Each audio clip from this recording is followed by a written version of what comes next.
As you walk away from the post, Chief, talk a little bit about why that was so necessary to get it established.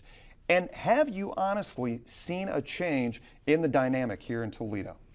Well, absolutely seen the change. And the one thing that I walk away from after being chief for 2 years is that we've been able to transform the Toledo Police Department into a 21st century cutting edge police department that's recognized all across the country. Mm-hmm. You mentioned the Sky Cop initiative, and the things that is confusing a lot of people is the Sky Cop initiative is only a part of a total data-driven, intelligent-led policing initiative that we initiated since I was chief of police.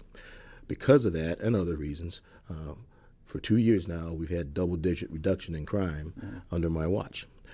We've been able to increase our manning levels for 2 years.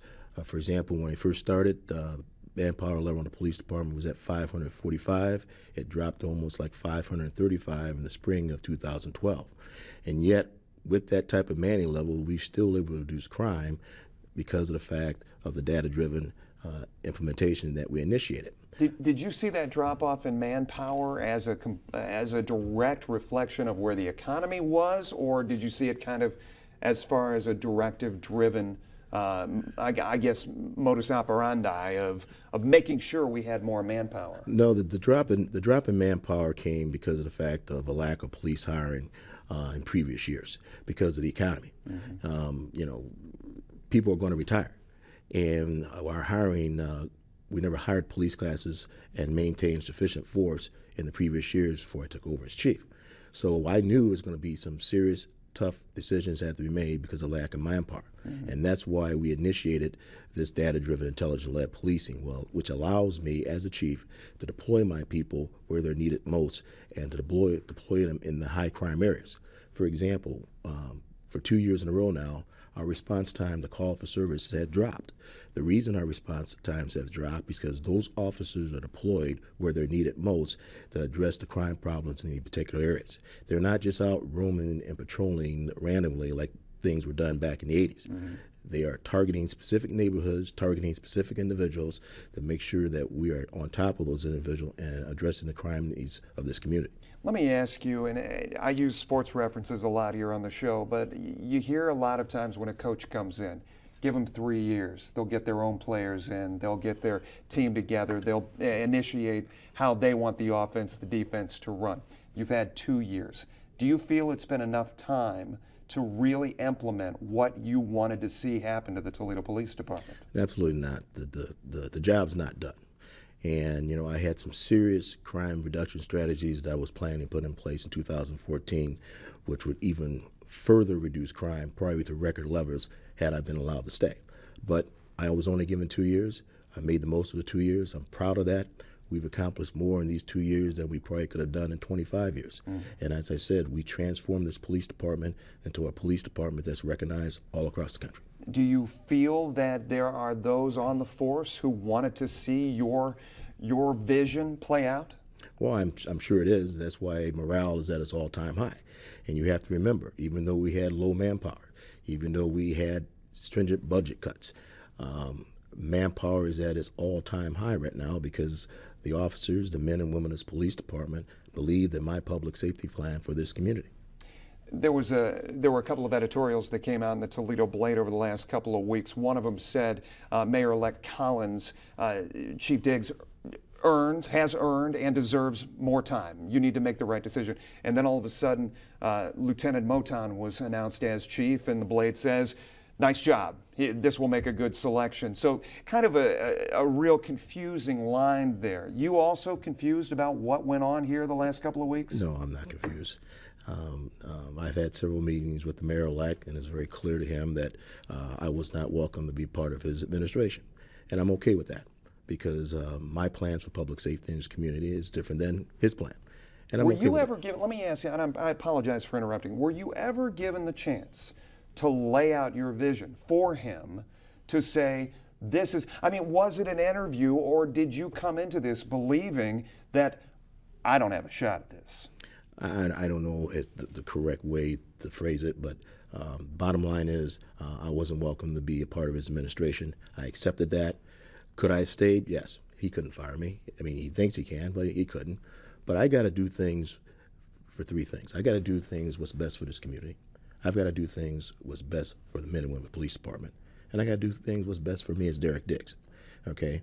I have a public safety plan for this community that I believe will bring serious crime reduction to this community and help enhance public safety in this community.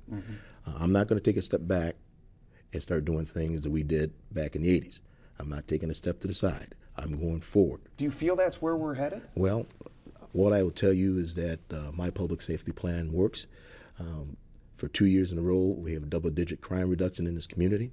We are enhancing community policing activities. We had serious plans for 2014 that I know would even further reduce crime in this community. I have a plan, and I know it works. But if I'm not welcome to be the police chief, I'm okay with that because I've been a police officer 37 years here, and I've done the best I could under this opportunity and welcome the opportunity to be the chief of police for the last 2 years. Mayor-elect Mike Collins was sitting where you are just a week ago. I wanted to play a clip real quick and get your reaction on the other side. I'm not going to go into all of the details because that wouldn't be fair to him, but we had a different philosophy in policing, and I believe in open communication, and the gang maps is another example.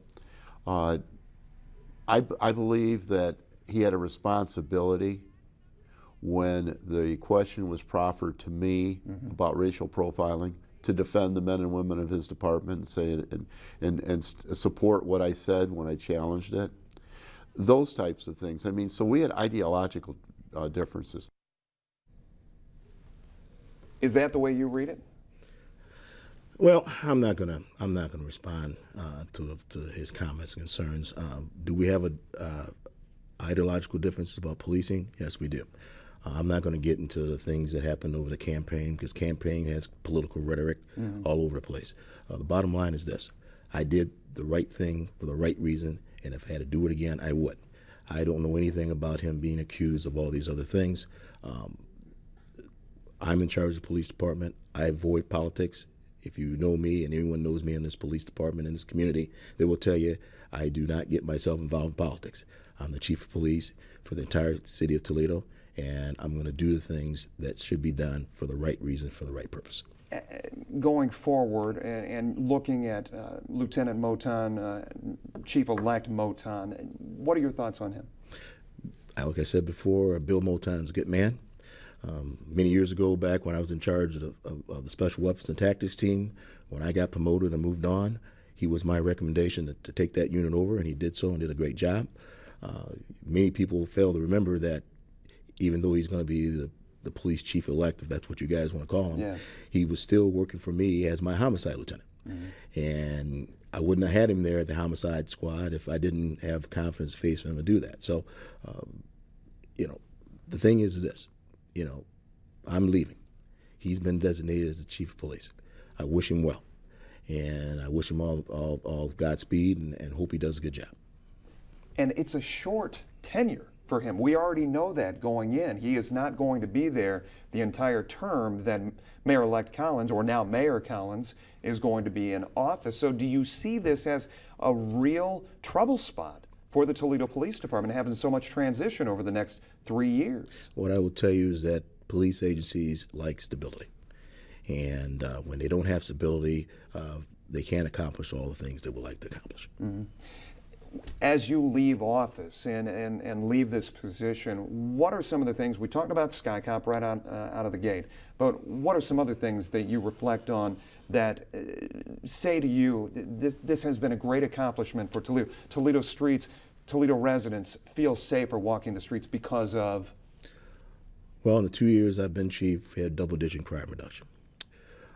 In the 2 years I've been chief, we've hired approximately 160 to 165 police officers, including the latest class, which is about 75 officers, which is the largest class in over 30 years. I made a commitment to my men and women of the police department that manpower will always be top priority. And I told them I'm going to hire 75 officers in 2013, and I did it. I don't think you'll find a time in a 2-year period where a police chief has hired probably 160, 165 officers, because manpower is top priority. Our response times call for service has dropped for 2 years. So we're getting to our calls quicker. Even though our manpower level is not where it's supposed to be, we're getting to our calls quicker. And the one thing I'm very proud of is that through all this, the morale of the Toledo Police Department is at all-time high. The officers believe in what the direction that they were headed, and I can't remember a time where morale has been this high in my 37 years in the police department. Those are the things that I'll take with me. You know, I had a very short tenure, and these are just the things that I can tell you about. There's a whole list of other things, but the bottom line is I was able to transform this police department in a way that probably will never get transformed again into a 21st century police agency. You go to some of the other police departments across this country, and you go look what they do, and you compare it to us, and we can stand with them. And I'm very proud of that. As we go forward in 2014, and everybody's probably asked you, what is next? So I have to ask, what is next? Do you still want to have a voice in the Toledo Police Department? Well, you know, what I've told people is the same thing that's been published before. You know, I'm retiring. We have seen, let me ask as well, we have seen some of your contemporaries go out to some of the suburbs. We have seen them go elsewhere. I mean, is that all a possibility? Well, everything's out on the table. What I will tell you is that I will always pursue other career opportunities. I do not have any timetables. I'm going to go and down the road wherever life takes me. And that's the neat thing. My thing right now is to finish this day, my last day as chief of police, make sure everything is tight, and then come tomorrow, we'll see what happens. All right, Chief Derek Diggs, thank you so much. We are taping here on Thursday, your official last day here in office. We appreciate you taking some time. Happy New Year to you. Thanks. Thank you, sir. You bet. Stay right there. When we come back here on 13 ABC's Roundtable, we will talk a little bit about those increasing water rates here in the city of Toledo. That water system, where does it stand today? We'll be right back right after this.